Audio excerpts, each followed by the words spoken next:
In this video, I've got some martial arts tips. It's me, Grand Master Daw again. I just thought I would do a little video to tell you about things with martial arts. Lots of people don't know, they just go by what people tell them. So I've got some points I'd like to share. So here they are. Now, with the martial arts, you need discipline, you need to train regularly. It's not the sort of thing, you can't just buy a karate book or watch the Karate Kid and suddenly be good at karate or something. You see, it takes quite a lot of discipline. So you need to train regularly, and an important thing, how good you are at martial arts is nothing to do with your physical appearance. So some people, they get angry and they take their shirts off and stuff as if we're supposed to be intimidated. All of the best martial artists in the world, they look just like normal people. They don't look like Bruce Lee. They don't look like Hollywood stereotypes. In the real world, there's no set look for a martial arts expert. You see, lots of people walk past me and they don't think, oh, he's a Grand Master and stuff. But I've taught hundreds of people. I'm doing videos. I've got more martial arts courses than practically any other man on the planet. So, you know, appearances can be deceptive. So another one is, like I said, you won't be good overnight. It takes time. There's no such thing as suddenly being a Grand Master or something.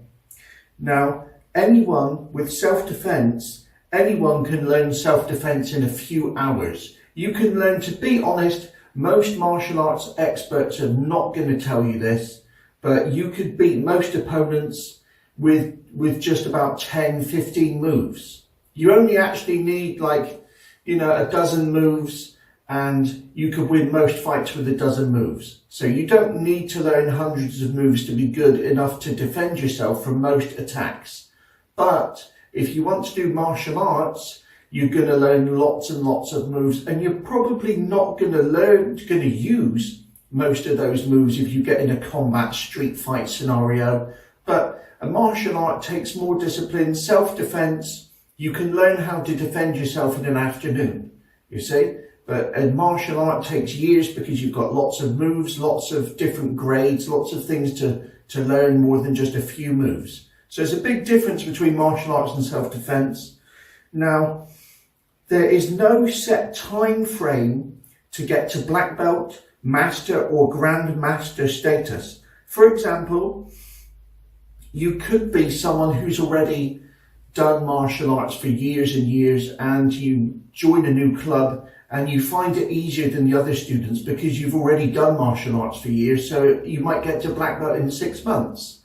And also, on the other end of the scale, you could be a complete beginner who's never done martial arts before in their life, and it's going to take you a few years to get to black belt. So there's no such thing as a 5-minute black belt, and there's no time frame for how long it takes. But I would say, you know, later in this video, I'm going to go on about how long it's going to take, what I would do teaching people, what I actually teach.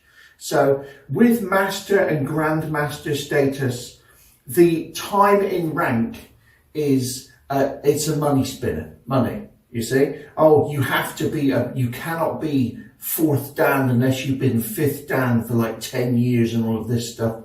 You cannot be 5th dan unless you've been 4th dan for 10 years. You know what I mean?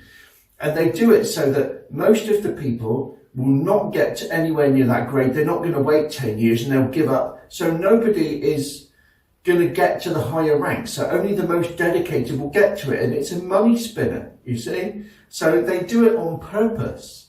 Now, with Grand Master and Master status, I'll go on about that later. So, for example, there's no set time frame to get to black belt, master or Grand Master status. I use the Shaolin monks as an example. If you went and trained with the Shaolin monks for about 5 years, 10 years, you would probably be as good as most masters in different clubs, dojos all around the world. But you haven't trained in the same way. You've trained in a different, more intense environment. So, you know, different clubs, different schools train in different ways. If you train intensely, you're gonna get good quick. You see, I trained in clubs. I got my black belt, my first black belt, in under 3 years, and it was intense. But I mean, I was the star pupil, and I was very well respected and stuff, and I still am with my clubs and stuff today. So, you know, the Shaolin monks is an example. If you know, there's no such thing as the more time you've trained, the better you are. It's what you do in the time that you train. For example, when you go to the gym, if you go to the gym for like 7 hours and you muck around, you talk to the girls and stuff, I mean, that's fair enough, but you don't do any exercise, you're not going to have much of a workout. Whereas if you just go to the gym and you're there for an hour, you go in, you blitz it and you come out, you've done more in less time. So there's no correlation between how long you've trained and how good you are. And there's no time frame for black belt, master, grand master status. There's no universal frame because there's no universal time frame because there's all different styles. There's all different criteria for different belts and different things, you see, different schools. You could have 3 Taekwondo schools that are all claiming to be traditional, authentic Taekwondo, and they all teach completely different moves, but they're still claiming to be Taekwondo. So, you know, you get my point with that one. Now, with my courses, those who watch the courses and don't train won't ever be any good. I would recommend train twice a week, most weeks of the year. I mean, yeah, we're human, have weeks off, have days off. We're going to get sick sometimes. We feel like packing it in, but we keep doing it, you see. If you watch a video and if you watch one of my courses and you don't train, you won't be any good. If you follow the course, if you do as I tell you, and you do it to the letter, you follow it, you will be some of the best martial artists in the world. And I've got people teaching my styles, and it's good, but it comes from within. It doesn't matter if you're training in a dojo, if you're training from home, if you're training in a friend's garage. It's how much effort you personally put into it. If you can't be bothered, your skills will reflect how much effort you put into it, you see. Now, the next one is what I would say a sample time frame. So for me, if I was teaching you the first belt within the first 2 months, guaranteed. You don't want a new student and they've been there for 10 years before they've got their white belt or sash or whatever it is that you wear. Coloured belts every 3 months. 6 months between the last coloured belt and first dan, because first dan's going to be a lot to do. First dan in my styles is a lot. You have to know your stuff. And the bare minimum with the dan ranks is 6 months between each dan rank. So that is the bare minimum. So I mean, normally some like I said, some of them have time in rank, lots of styles, because they don't want you to be any good. They want you to wait for 10 years, 20 years to get to 5th dan, 6th dan and all of this stuff on purpose, so that you won't join. Most of the martial arts clubs actually make their money from students that join, buy all the gear, and they're out inside of 18 months. And no martial arts expert is going to admit that to you, but I'm a Grand Master. I tell you how it is, you see, whether people like to hear it or not. So, the higher dan ranks, for people that don't know about martial arts, you know, higher ranks in many styles are honorary. So you get past 6th dan. I say 6th dan as a guideline. Lots of these styles, you get past like 6th dan black belt, and there's no actual moves in lots of styles for like 7th dan, 8th dan, 9th dan. You get put there, you see? So if you're no good, you can be demoted. You can go down in ranks. For example, if you're like 5th dan, and you're a bad example, you can be brought right down to 1st dan. You could be kicked out or demoted.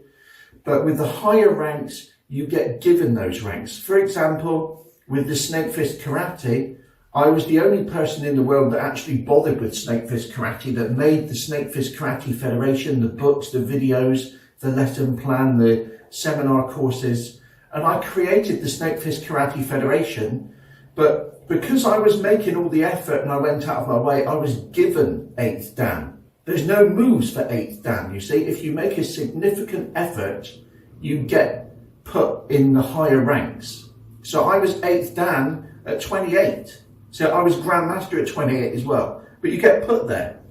So now with Grand Masters and high ranks, you can inherit the title. For example, you could be related to the Grand Master and you've never done martial arts in your entire life. So you inherit the title, but you're not a martial artist. So it is possible to be a Grand Master and not be a martial artist at all. You see? So, I mean, it sounds strange, but it is true. You could be a Grand Master and know nothing about martial arts. So, I mean, that's there for people that don't know. Now you do know.